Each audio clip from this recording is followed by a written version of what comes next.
내일장 신나는 수익을 위해 기술적 분석으로 접근해 보겠습니다. 차트로 차지하는 차이나는 수익, 다 함께 차차차 시간입니다. 오늘은 지니 인베스트먼트 정선호 대표와 함께 할게요. 대표님 안녕하세요. 오늘의 첫 번째 종목 바로 소개해 주시죠. 자, 일단은 오늘 첫 번째 종목은 미코라는 종목을 좀 먼저 소개를 시켜드리려고 합니다. 자, 미코 같은 경우는 일단 기술적으로 본다라고 하면은 우리가 이동평균선 때 반등이라고 표현할 수 있겠죠. 일단 월봉상의 흐름에서 120 이동평균선대를 보면서 깨지 않고 이거에도 지금 지켜주는지 보면서 반등하는 흐름. 사실 아직 월봉이 이번 달이 끝난 게 아니기 때문에 이번 달까지만 이 120 월봉만 지켜준다 하더라도 충분히 반등에 대한 기대를 해볼 수 있겠다라고 좀 말씀을 드릴 수 있고요. 그게 아니라 하더라도 우리가 지금 전체적인 상승 추세 때도 지켜내고 있기 때문에 크게 부담되는 구간이라기보다는 추세선, 그러니까 이평의 추세가 되었던 상승 추세가 되었던 이 추세선의 터치 반등을 기대할 수 있는 종목이다라고 좀 설명을 드리겠습니다. 자, 그리고 미코 같은 경우는 일단은 지금 현재 3분기만 본다 하더라도 이제 해외 매출이 이제 2천억이 돌파했다라고 하면 실적에 대한 기대가 굉장히 많이 나와주고 있어요. 그러면서 현재 이제 개발 완료 후에 이제 또 고객사와 테스트가 진행 중인 미코의 이제 TC 본딩 관련돼 있는 부품인 펄스 히터까지 만약에 이 품질 통과하게 된다라고 하면은 이 또 지속적인 매출 상승에 대한 상승에 대한 기대가 생기기 때문에 이 3분기뿐만 아니라 이제 4분기, 그다음 내년까지도 지속적인 그 실적에 대한 기대를 해볼 수 있다. 지금 실적이 증가하고 있는데 지금 이렇게 주가가 빠진다는 건 사실 말이 안 된다 보는 게 좋을 것 같고요. 자, 그러다 보니까 또 이제 미코 같은 경우도 충분히 상방에 대한 흐름 기대해 볼 수 있고요. 그다음에 이제 또 정부 정책에 대한 수혜라고 좀 말씀드릴 수 있는 게 최근에 이제 여러분들 알다시피 우리가 이 특정 인물에 대한 인맥주라고 표현하죠. 인맥주가 되었던지 정책주가 되었던지 이제 이런 것들이 많이 움직여주고 있어요. 근데 이제 미코는 아니고 이제 미코 그룹에 미코 바이오메드라는 기업이 있습니다. 이 기업 같은 경우가 사회 이사가 이제 특정 인물과의 또 인맥으로서 엮이면서 상승 흐름을 타주다 보니까 미코 역시도 거기에 있어서 어쨌든지 반사이익을 좀 받을 수도 있다라는 부분에 좀 집중해 보시면 좋을 것 같아요. 자, 그리고 이제 마지막으로 미코 같은 경우는 또 전고체 배터리 관련해 가지고 최근에 또 이제 신사업을 추가를 하면서 우리가 2차 전지 관련되어 있는 모멘텀에 있어서 반사익 수혜를 또 기대해 볼 수 있는 상황이 나와주고 있습니다. 다만 2차 전지 같은 경우는 지금 당장 상승 탄력을 키우기보다는 아무래도 이제 좀 이 장기적으로 행보를 했다가 시장이 좀 흐름을 좀 잡아내고 나서 실질적인 트럼프 전 대통령이 이제 당선이 됐기 때문에 취임하고 나서 여기에 대한 이 리스크가 해소된 뒤에 좀 상승 흐름을 나타낼 수 있을까 생각해요. 그렇기 때문에 오히려 지금 자리에서 좀 저가 매수의 기회로 보는 게 맞다라고 보고 있고요. 자, 미코는 그렇기 때문에 지금 자리에서 사실 매수 포지션 잡는다고 하면은 이 7,500원 아래로 여러분들 분할매 포지션 잡으셨으면 좋겠어요.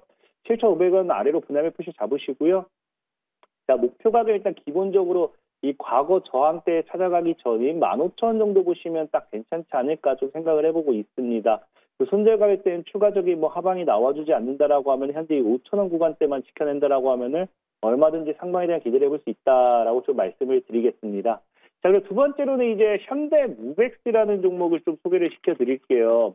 현대무벡스 같은 경우는 지금 이제 우리가 흔히 이런 구간대를 볼 수 있죠. 지금 우리가 볼 수 있는 구간대가 현재 이제 보면 알겠지만 월봉상에 뭘 만들고 있다. 고점과 저점을 만들면서 박스권을 이미 형성을 한 상태입니다. 그러다 보니까 이 박스권에서는 얼마든지 매수 기회가 될 수 있어요. 왜? 이게 지금 월봉으로 보고 있겠지만 이게 주봉이나 일봉으로 보면은 좀 길게 차트가 더 길었겠죠. 어쨌든 이런 구간에서 박스를 만들다가 돌파니까 상승이 나와주고요. 만들다가 돌파니까 상승이 나와주고 이번에도 만들다가 돌파면 뭐가 나온다? 상승이 나와줘야 된다는 거예요. 박스권에서의 매수 기회를 좀 노려볼 수 있지 않나 좀 생각해보고 있고요. 그래서 현대모백스 같은 경우는 지금 또 중요한 거는 박스권에서 무엇을 가지고 돌파를 할 것인가 봤을 때 이 현대모백스도 미코와 동일하게 이제 실적에 대한 모멘텀이 굉장히 큽니다. 그래서 지금 현재 해마다 성장하고 있고요. 해마다 사상 최대 실적을 달성한다는 만큼 실적에 대한 기대감이 굉장히 커요. 특히나 지금 최근에 자동화 물류 수요 증가에 따른 반사익도 이 기대가 되는 추세고요. 그러면서 여기에 따른 이제 모멘텀으로서도 꾸준히 성장 기대도 좋고 그러다 보니 또 아까 제가 말씀드렸던 게 자동화 물류 수요가 이제 증가하고 있다 했잖아요. 이게 또 어디서 우리가 느낄 수 있냐고 하면요. 최근에 아마존 같은 경우도 이 물류 창고 로봇을 확대하겠다라고 합니다. 근데 사실 이게 첫 번째 말했던 거랑 지금이랑 연계가 되는 부분이긴 하지만 이 물류 창고에 로봇을 확대하는데 이게 얼마나 확대를 하느냐?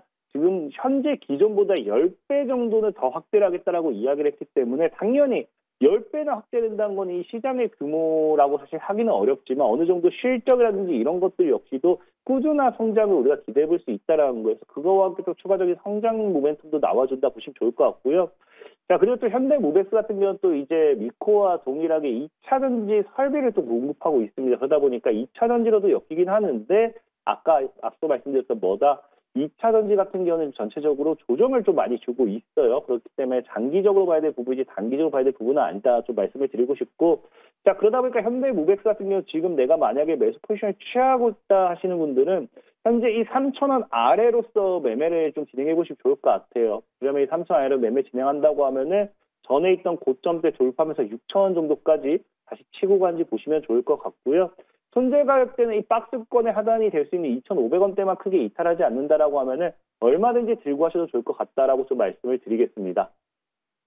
네, 오늘의 두 종목 먼저 월봉상 흐름에서 상방 기대감을 보여주고 있는 미코 그리고 박스권에서 매력적인 자리를 만들고 있는 현대무벡스까지 살펴봤습니다. 내일장 흐름부터 기대해 볼게요. 지니인베스트먼트 정선호 대표와 함께했습니다. 오늘 말씀 고맙습니다.